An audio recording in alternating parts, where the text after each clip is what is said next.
อยู่ดีแล้วเจ้าก็สิเอายาเฮ็ดนี่มึงนี่บ่ได้ทำฮ้อนอันนี้น่ะเพียงหน้าแข้ง เฮ็ดไปอันใด งาอันนี้ก็บ่เพิ่มฮ้อนดังตีน ยัง เนาะ ยังพูดบ่ได้บ่ดีเมื่อยแล้วก็เช้าก่อน บ่เพิ่มฮ้อนดังตีนจะไปเอาขึ้นเด้อจังหน่อยมันปวดหัวนี่ เดี๋ยวมันจะพัวกับมันนะ เอ้ยเอาอยู่บ่นี่ เอา นั่นรถบ่สิ โอ้ยมึงคักๆไปนึงนะตุ๊ถึงเพื่อนพุ่นแล้วได้บ่บ่นักแล้วเฮาสิย่อยเด้ครับนัก แต่มันหนักก็ปาไว้ นักเด้นักเดี๋ยวจัดการเด้ ไปเลยนะ ปาไป เดี๋ยวสิย่อไปให้เราผู้ยากเราให้อยากให้อันนั้นอยู่ตัวนี้ได้ซะ ชื่อแล้ว เป็นนัวพี่น้องเนาะเครื่องครัวตัวนี้บ่บอกก็ได้มั้งนี่เนาะหมักพริกหมักพริกแน่พี่น้องเอ้ยหมักพริกแล้วก็เป็นสบู่เนาะอาบน้ำอาบในต้องใช้สบู่น้ำแน่เครื่องของทางลูกเต้าเนาะเดี๋ยวว่าคือทั้งลูกนะเอิ้นเพิ่นพอลุงกับแม่ป้าเนาะแต่ว่าทั้งแม่นี่เอิ้นเพิ่นลูกก็ได้เนาะเพิ่นก็คิดเห็นเพิ่นก็ได้โอ้ยว่าซั่นกระบะคนเฒ่าเด้ว่าซั่นนั่นแหละเบิ่งอ่านเป็นอยู่บ่นี่ บ่เป็นได้ เอ้ยคนระดับนี้ไฟแห้งเลย บ่เห็นหูก็ได้อยู่เนาะจะเป็นทาง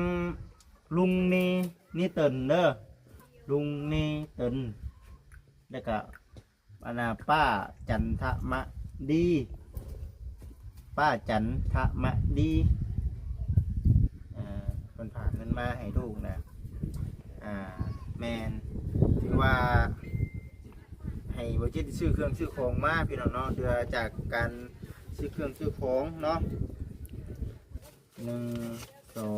3 4 450 60 70 80 85 485,000เด้อเดือจากการซื้อเครื่องซื้อของพี่น้องเอ้ยเนาะมอบหมายให้กับทางแม่ตู้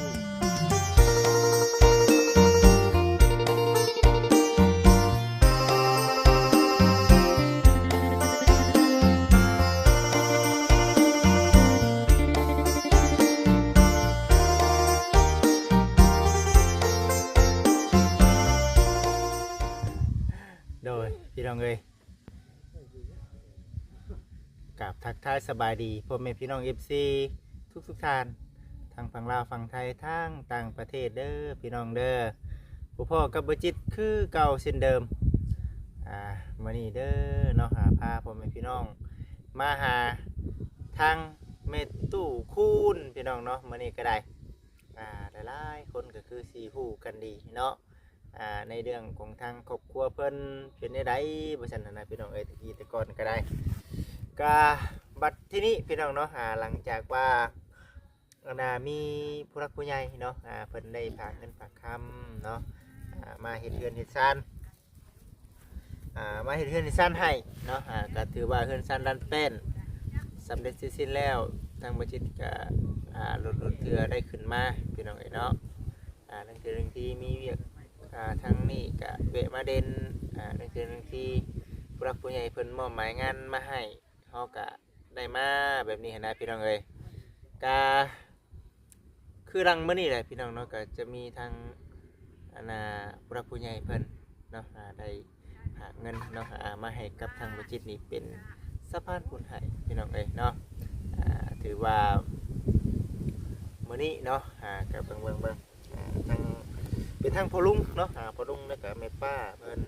มาเด้อพี่น้องเนาะขออนุญาตชื่อเพิ่นก่อนเนาะเป็นเมืองเด้อพี่น้องเด้อเนาะทางพ่อลุงเนาะเนเติ้ลพี่น้องเนาะเนเติ้ลแล้วก็แม่ป้าจันทมดีเนาะแม่ป้าจันทมดีแล้วก็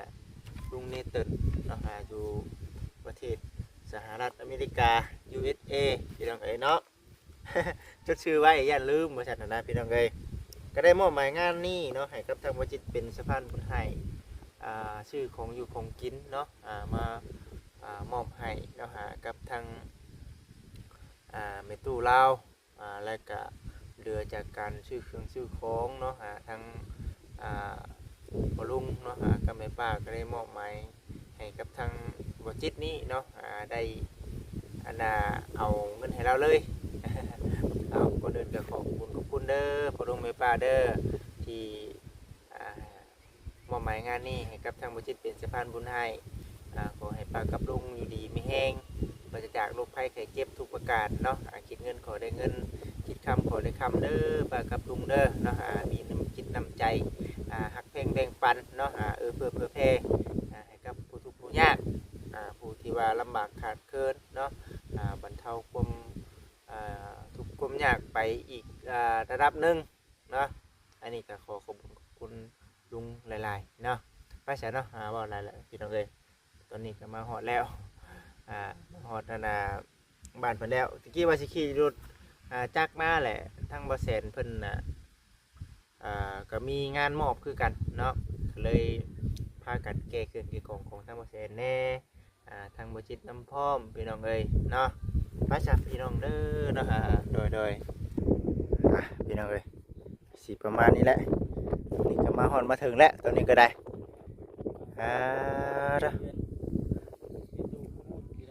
เราเห็นยังนี่เนาะเราเห็นบนนั่งบ่ครับเอาซะเด้อพี่น้องเด้อเนาะสบายดีทั้งบ่คำนำเนาะถ้าสบายดีเด้อพ่อแม่พี่น้อง FC เนาะเด็กกำลังจ้าเนาะเด็กจ้าขอโทษขออภัย FC หลายขึ้นมาแล้วบ่ได้แจ้งบอกก่อนนะเนาะ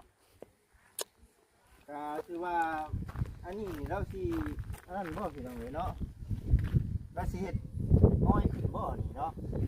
กระเทิบลงมานี่บ่นี่นี่บ่โยยันแม่นอยู่เบิ่งโอ้แก่นไปได้จังได๋ก็ล้มป้องล้มตู้เอ้ยจังได๋เจ้าก็ล้มป้องนี่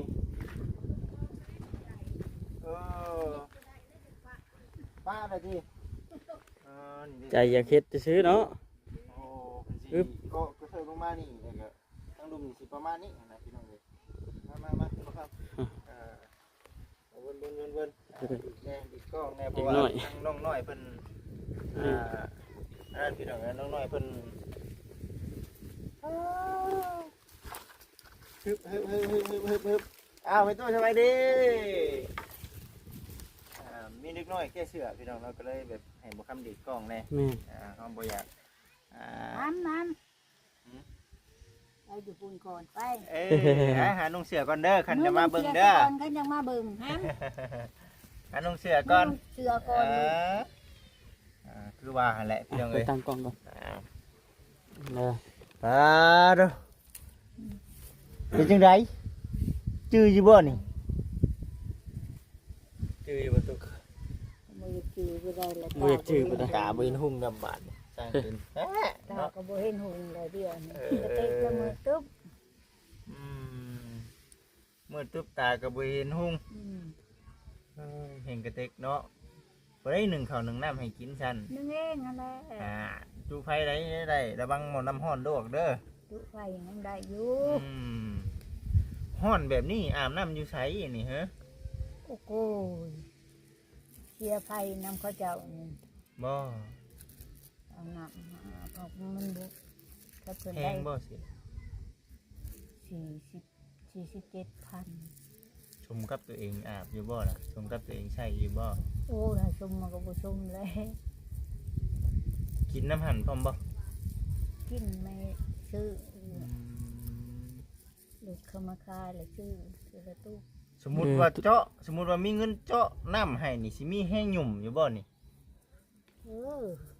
ยมก็ยมไปซั่นแล้วหยุ่มได้อยู่ว่าก็สิได้อยู่จำเป็นนั่นแหละเนาะลูกบื้นนั่นแหละใครกลัวไปหาไกลๆได้เนาะใครกลัวไปเอาอยู่ไกลอยู่เนาะใครบ้านใส่เมืองเห็นใจเพิ่นเสียขาพื้นขาไฟเพิ่นเนาะแมนดูเพราะว่าช่วงนี้มันเป็นช่วงร้อนแหละน้ำในนี่โอ้ลำบากยากหลายพี่น้องเอ้ยเนาะแม่ ผู้มีนี่ก็แล้วไปผู้บ่มีนี่โอ้ยน้ำสิล้างถ้วยก็ยังบ่อยากมี อ่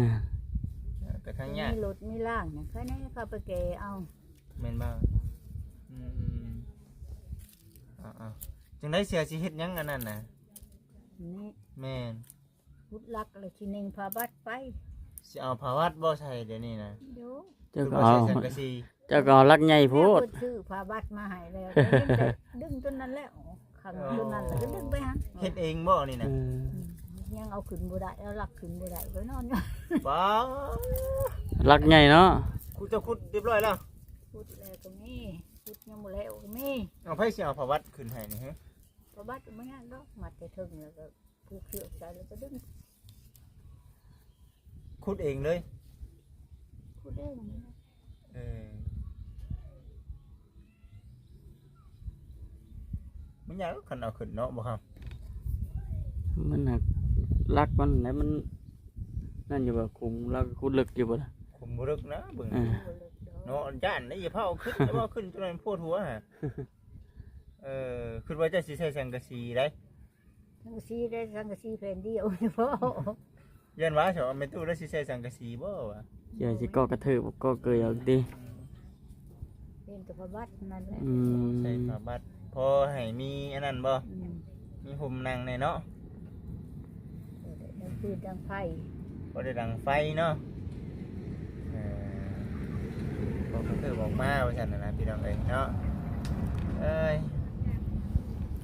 พี่จะได้บ่ได้มาหึงเติบแล้ว บนมากอะอยู่สิแล้ว บ่ แงบแงบไปหันไปนี่แหละ เขาวน้ำซ้ำปลาเด้เป็นจังได๋เดี๋ยวนี้ ยังได้กินอยู่ลูกเข้ามาแต่ไสคือนานเบิดแท้ บ่เปลืองบ่ได้ บ่ สอบเดียวยังบ่ได้เบิด บ่ไป โตสิทรงกันแม่ยังบ่ได้จุก เอาโก้ยยังจักชอบเดี๋ยวนี้ ยังสอบเพิ่ม เอาโก้ยยังหลายดีนี่เนาะ เขา บ่ได้เปลืองนี่เนาะกินบ่ได้กินบ่จัก กินคู่มือเงินแล้ว เออ กินคุมื้ออยู่ มื้อหนึง3คาบมันแหละ กินกับหยังบาดนี่ กินกับปลา ปลานี่เนาะ บางเถื่อก็เขาให้แน่ปลาก็ อืม เขาให้น้ำแน่เนาะอืมดีแหละมีคนให้ เนาะ เขาได้ก็ได้กินของเขาอยู่ โอ้ บางเถื่อก็เพื่อนนี่แบ่งบางเถื่อก็เพื่อนนั่นแบ่งบางเถื่อก็เพื่อนนั่น อืม แต่ว่าบ่แม่นว้าวลูกเอ้ยได้กินคู่หลังคาเฮือนเป็นเขาได้คงกิน บ่นี่คือลูกเจ้าของเป็นไงลูกเจ้าของในนี้ เจ้า เอา ของบ่ไกลเลย อืม ยังคือเก่าอยู่เดี๋ยว นั่น นี้ คือเก่านั่นแหละ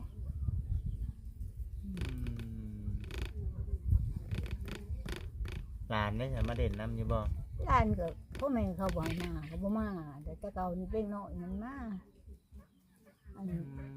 เด็กน้อยๆก็บ่มาอีก แสดงว่าสิบ่แต่ละมื้อแต่ละวันเฮ็ดสิบ่แต่ละมื้อแต่ละวัน นั่งเจ้าอยู่เลยเนาะ เจ้าช่วย นั่งอยู่นั่นนี่แหละ เออ เบิ่นหันก็ไปเล่นเฮือนนั่น งอมเงียมตามภาษาผู้เฒ่าบ้านนี่ นี่ก็บุญแต่พ่อและนี่ว่าสิไปเก็บผัก เก็บผัก สิไปหาเก็บผักมื้อนึงว่ะ อืมเก็บพัก ห นะ หยัง ผักกระสาบนั่นก็ขุกนี่ ปักสาบ ไก่บ่ตุ ใกล้หั่นเลย บ่ไปที่ไหนฮอนแดด น้ำป่าน้ำดงหมดเลย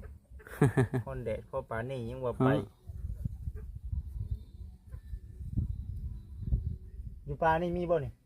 บ่มีแล้ว บ่คำว่ามีให้พาไปเก็บแหน่สิมื้อหนึ่งกินนี่นะ บ่มี ทางใด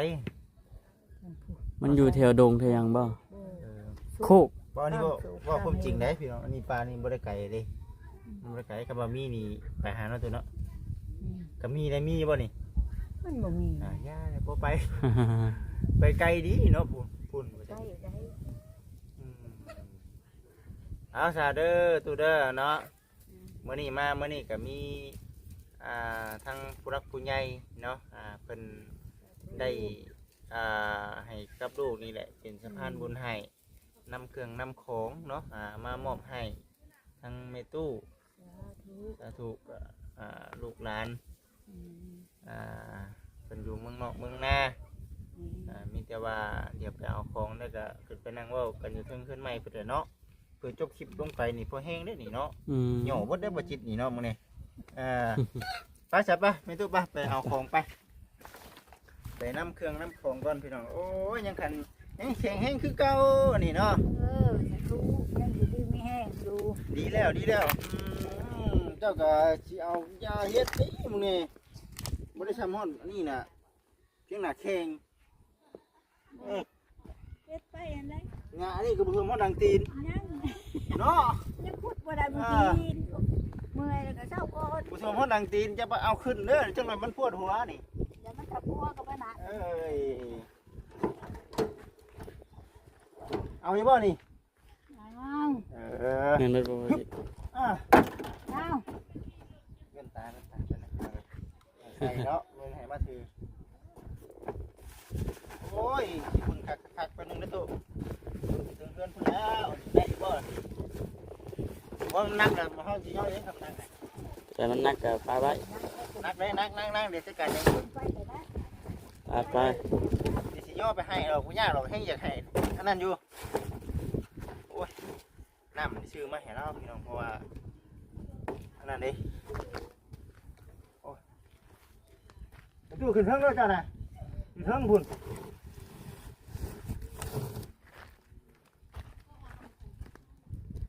ก็4 โมงก็ยังแดดอยู่พี่น้องเนาะ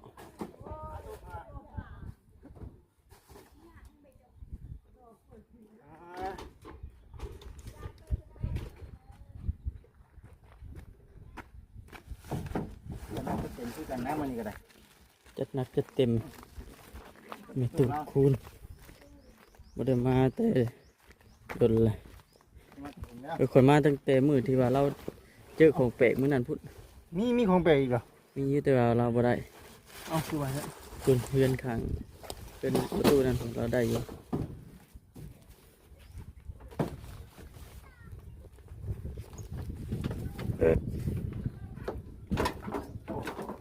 ดูมันเอาพี่มันเอาแล้วก็ได้ไม่อยากเข้าไปได้มันฮอด เอ้าเนาะ มันเอา ปิดเข้าในเลยบ่ น้ำจะซื้อน้ำจะซื้อว่าตัวนี้ นำชื่อ อันนี้นะว่าน้ำอันนี้น้ำเผาซื้อมาเนี่ย ปิดเข้าในเลย ปึ๊บ สิมาแล้วก็เปิดใจบอกขึ้นมา ครึ่งนี่เลยเลย อ่าไปเลยนะ ได้บ่ครับ ได้อยู่ ได้เนาะเดี๋ยวเรามันตกเด้อ โอเค เป็นยังบ่ เป็นยัง แจ้งอยู่เลย แจ้งอยู่ โอ้ โอ้เย็นนะบัดนะ หนึ่งเข่าเดี๋ยวนี้หนึ่งอยู่ใช่โอ้เฉพาะเรายังอยากก็ออกเนาะมันมีบนหนึ่งเข่าเนาะบนหนึ่งเข่าหนึ่งน้ำเอาใส่พี่เราเลยเนาะถุงเก็บไว้เด้ออย่ามาจะแช่หันแค่นี้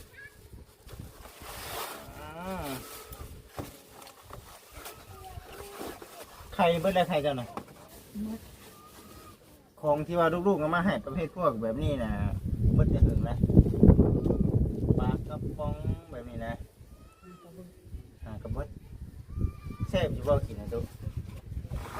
แซ่บอยู่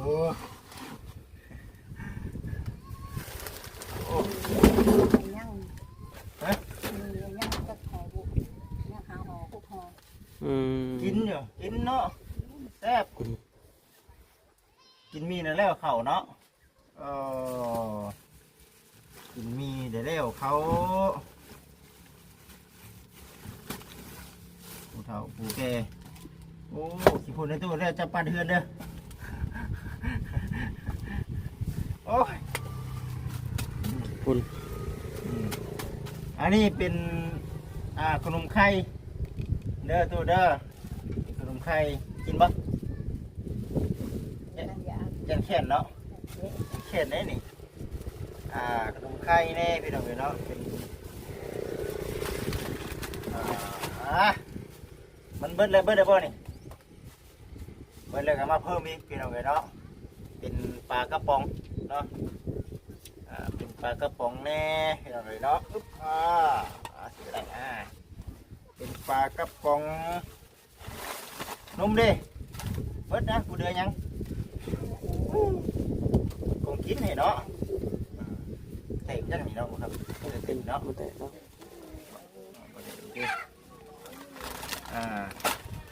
นี่ก็ขนมเด้อคนเฒ่าจำสิกินพี่น้องเลยเนาะมีคือกันเนาะพี่น้องเนาะจะให้เบิ่งเฮาก็ได้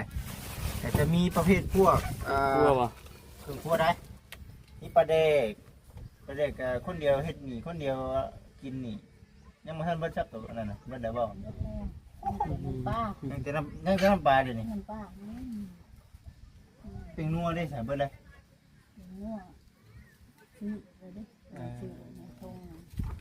โอ้ยเนาะเอาเด้อเบิดได้บ่ของเจ้านี่น้ำมันก็เบิดแล้วเพื่อฉันอันนี้เป็นแม็กกี้ผมขอเจ้าขึ้นมาเดี๋ยวเจ้าชิดชัยเด้อบ่แม่นน้ำปลาเดี๋ยวก็ได้เอามาเด้อได้เป็นน้ำแม็กกี้เด้อชิดชัยตัวนี้เวลาสิปิ้งไก่เนาะเพิ่นว่านะครับ ซอสหอย ซอสหอยเนาะ À. ซอสหอยอันนี้ก็เคยเห็นอยู่แล้วมาบ่เอาลายเลยย่าเสียบ่เอาลายเลยจักอยู่เนาะ ไม่รู้จักไม่รู้จัก ตัวนี้ได้ใช่ ตัวนี้ชื่อแล้ว เป็นเพลงนัวพี่น้องเนาะเครื่องครัวตัวนี้บ่บอกก็ได้มั้งนี่เนาะหมักพริกหมักพริกแน่พี่น้องเลยหมักพริกแล้วก็เป็นสบู่เนาะอาบในต้องใส่สบู่น้ำแน่เป็นสบู่ตัวนี้ตัวเด้อจะเอาน้ำไม้อีกเด้อปึ๊บเดี๋ยวเลยแล้วก็จะเป็นในเรื่องของทั้งมีน้ำแน่เนาะเอาเด้อตัวเด้อโอ้ย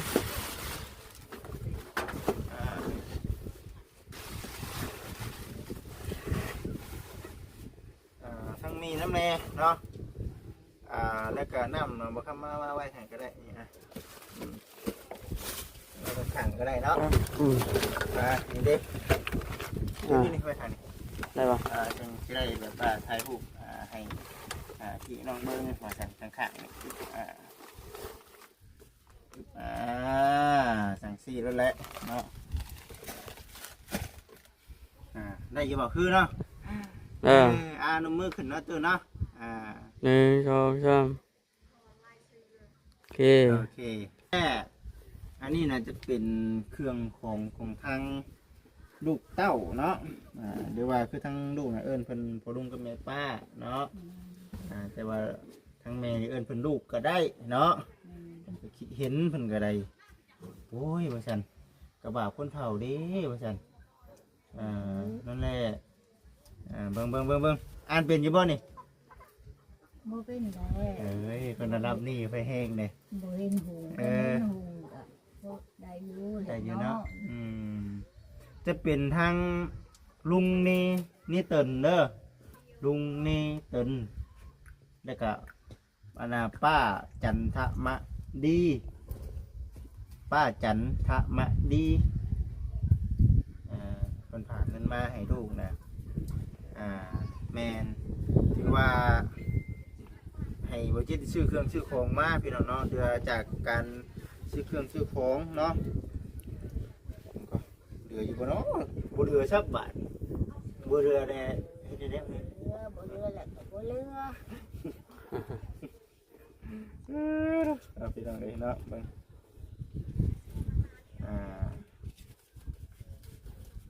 แล้วก็แล้วพี่ไปนั่นอยู่ได้นี่นับให้พี่น้องเบิ่งเลยพี่น้องเนาะ1 2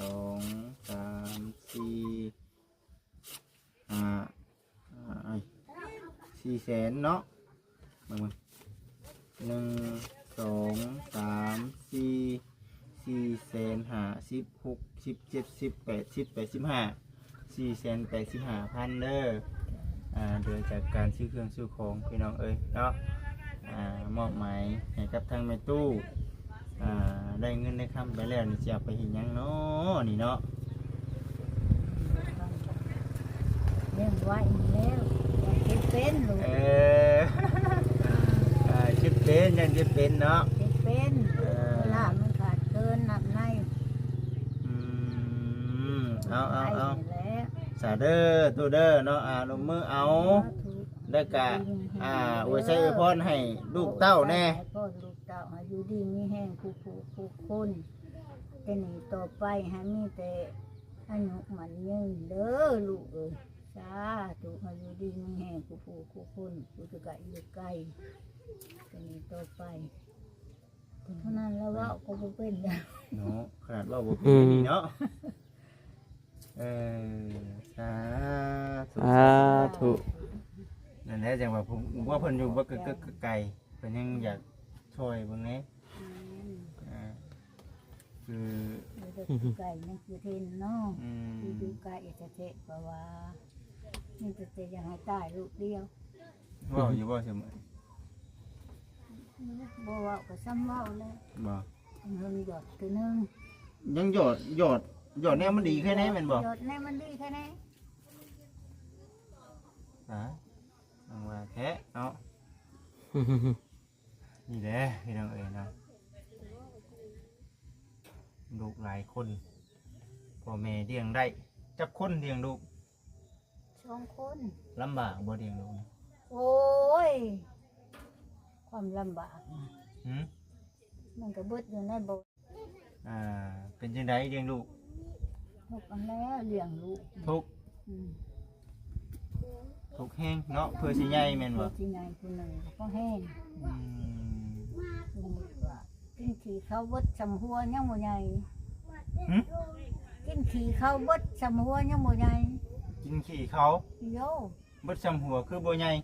หมายความว่านี่เด้ ยังบ่ใหญ่แล้วเพราะว่าสำหัวนี่ยังใส่เรียกบ่ได้ใส่ก้าวบ่ได้ โอ้ย แล้วมันมีโลแบบนั้นแหละ อืม เนาะนี่เด้พี่น้องเอ้ยเนาะอันนี้บ่ลูกผู้ชายเด้ตู้เดี๋ยวนี้ ลูกผู้ชายก็แม่อุกใจมันลึกๆลิกๆว่า ลึกลัก ยังลึกๆรักๆอยู่บ่เดี๋ยวนี้ ดังไพ่ได้อลูกดังไพ่แล้วก็นั่งนอนแล้วเมียก็ว่ามันเห็ดเอาคอยเลยว่าจักสิเฮ็ดไม่ได้แล้วบุญเจ้าคอยว่า ยังเป็นอยู่เดี๋ยวนี้เนาะนี่แหละพี่น้องเอ้ยก็ได้อุกใจป่าน แล้วใจน้ำลูกอยู่ อืม มาจากทางปืนทางปัว ก็เลยอยู่คนเดียวงอม อยู่คนเดียวงง ๆลูกทางนี้ทางความผัว ลูกทางนั้นเป็นเกินมายังเป็นบ้า เป็นบ้าลึกๆนั่นแหละ ลึกๆ รู้จักมันแม่ซ้ำนะ อืม รู้จักว่าแม่สิได้กินหยังอยู่หยังรู้จัก เจ้าก็ไปหาของธรรมชาติหรือว่าช่วงทั้งลูกทั้งเต่าบ่ได้มานี่หึ นี่ ไปบ่ได้บ่ มันจะไป บ่ได้ไปตัดอ้อยแต่ถึงนี่แล้วว่า นี่ อืมเฮ้ยพี่น้องเอ้ยเนาะอันนี้ก็คือว่าแหละพี่น้องเอ้ยเนาะบ่จิตก็ได้ยินเนาะของทางแบบว่าผู้รักผู้ใหญ่เพิ่นเว้าสู่ฟังอยู่ในเรื่องแบบว่าการก็นั่นก็นี่ออกมาแน่แต่ว่าบ่ได้ถามเบิ่งสร้างจังซี่ก็แบบว่ายันแบบมีผู้รักผู้ใหญ่เพิ่นอยากสมทบจังซี่แน่นะพี่น้องเอ้ยก็เลยยังบ่ได้พ้อทั้งสร้างเดี๋ยวผู้ใดเดี๋ยวจังไดก็เดี๋ยวฟังคำตอบหรือว่าคำปรึกษาจากทางผู้รักผู้ใหญ่เพิ่นก่อนพี่น้องเอ้ยเนาะว่าสิเฮ็ดจังไดดีว่าซั่นนะแต่ว่าจุดประสงค์เดี๋ยวนี้น่ะสิ อยากได้ก็เธอบอกได้เบิ่งนี่เนาะเราก็บ่ได้เอาอันนั้นดอกพี่น้องเราว่าเราอยากได้พยางนั้นมีแล้วเนาะแต่ว่ามันบ่ทนบ่ทานนะแม่จะเฮ็ดเด้อจะเฮ็ดเพราะว่าคันสิเฮ็ดแบบนั้นน่ะเฮาต้องมีหยังก็มีสีนัวมีขางมีไปสั่งจับเจือเจ้าสิมัดใส่ได้ได นี่พุดลักแล้วก็ผูกเสื้อใส่เด้งไปบุญแล้วก็มัดใส่เลยแหละ ไปเฮ็ดวันนี้ลงมาจนมันอุ้มเสาขึ้นนะ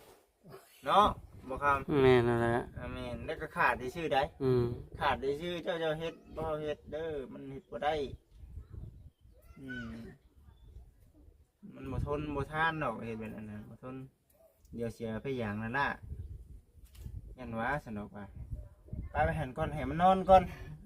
ให้มันนอนก่อนบ่เฮาให้มันขึ้นเลยบ่คันสังกะสีนี่ก็ประมาณ11แผ่นไปพี่น้องเอ้ยเนาะสังกะสี11แผ่น9ฟุตเนาะไม้ตั้งต่อก็คือพ่อแม่พี่น้อง FC พุ่นแหละเฮาจังว่ากันอีกเทื่อพี่น้องเอ้ยตอนนั้นก็ได้มีแต่ว่าเป็นจังไดก็เดี๋ยวสิอันน่ะว่าตามดังเนาะมีแต่ชูๆแหละเด้อชูๆมื้อนี้ก็ให้แล้วนะเช่เอาเช่ให้แล้วในโปรดกินแล้วซิมนี่มันแง้วน้อง โอ้จะกินมะแง้ว จะกินมันแง้ว ฝันน้องเพิ่นกินน้ำแน่ซั่นเนาะเนาะพดเอาชูๆเอาเด้อตู้เด้อชูๆเอาชูๆเอาอยู่ดีมีแห้งอยู่ดีมีแห้งพุ่นแหละพี่น้องเด้อหน้ามื้อในเพิ่นแล้วบัดนี้มื้อในมาเยี่ยมมายามใหม่สิได้มาเยี่ยมมายามทั้งแม่ตู้เด้อสิได้พี่น้องเอ้ยมาซะพี่น้องเนาะก็เอาบางนี้เลยแหละเนาะบ่ครับเลยบ่จิตก็สิได้จบคลิปก่อนพี่น้องเอ้ยเนาะได้จบคลิปก่อนหลายมื้อเด้บ่ได้มาหาทางแม่ตู้เรานี่หลายมื้อแล้วคืออุกใจให้แม่ตู้คือนั่งตาลอยแบบนี้เป็นได้อุกใจเรื่องหยังเด้บ่ได้อุกปานใดดอกบ่ได้อุกปานใดบ่ได้อุกปานใดแสดงว่ามีในอยู่ในกลุ่มคิดเนาะคิดไปได้บัด คิดหยังเด้นี่คิดน้ำลูกมาแล้วลึกๆคิดหยังก็เดียว คือน้ำลูกผู้ชายผู้อยู่บ้านเมียพุ่นบ่คิดน้ำลูกผู้ชายบ่เด้นี่ลูกผู้หญิงได้ใช่เป็นได้ลูกมันยิ่งกระเทินเพิ่นบ่คิดแล้วแม่ก็บ่คิดปานใดแต่ว่าคิดน้ำผู้นั้นซะคิดน้ำผู้เป็นบ้าผู้นี้ก็เพิ่นบ่บัวชาเฮาแหละก็เสียใจอยู่กับย่ามันแม่นบ่โทรศัพท์ข่อยฮ้อนบ่โทรศัพท์ข่อยฮ้อนเนาะมีแต่ว่าเอาซั่นใดๆก็อดทนสู้เอาลูกเมียเขาหั่นแหละเป็นคนบอกเนาะแม่ไปแม่ว่าเป็นได้ละบุญเจ้าก็แต่เจ้ามันก็บ่เป็นแค่มันเป็นเจ้าก็บ่เอาดอกตะกี้ปะกันก็ปะเลยเพราะว่าซ่องเถื่อเต็มไม่เต็มเด้อตัวเด้อเอาอยู่ดีไม่แห้งอยู่ดีไม่แห้งด้วยสบายดีสบายดีอยู่ดีไม่แห้งเด้อเนาะโดย